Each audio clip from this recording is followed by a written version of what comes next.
কাছের মানুষ দূরে থুইয়া মরি আমি দরপরাইয়া রে।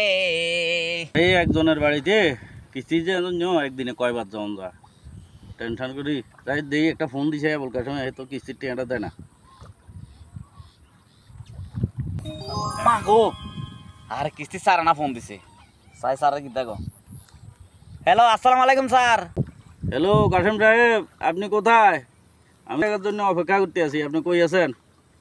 Oh my god. আর স্যার আপনি আর ফোন দিছেন, আপনি তো জানেন না এই বন্যা আর ব্যাগ বাসা নিচে কই, আর গরু ছাগল ব্যাগ মরে গেছে কই, আর ঘরের চালের জন্য হানি আয় তো স্যার চালের হচ্ছে পড়েছি কিন্তু আপনার কিস্তির টিয়া স্যার আপনি আর কিস্তি দিই কোনো রকমে বাঁচান, বন্যা ধরে কিন্তু আমরা সব টিয়া দিয়ে দেবো।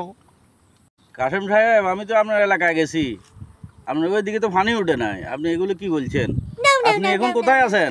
আপনি আমার সাথে দেখা করেন, এরপরে যদি পানি উঠছে না না উঠছে আমি দেখবো। স্যার আর স্যার আপনারা কিতা কইতাম, আমি তো 3 সালের হচ্ছে পড়েছি, কোনো আমি নামতে মারি না খাইতে মারি না, যে 3 দিন আয়ু পয়সা স্যার সালের হচ্ছে পড়েছি। আপনি সালের উপর অপেক্ষা করেন, আমি আসতেছি। আপনি পিছের দিকে তাকান, আমি আপনার সালের উপরে আছি। প্লিজ আমাকে ক্ষমা করে দাও।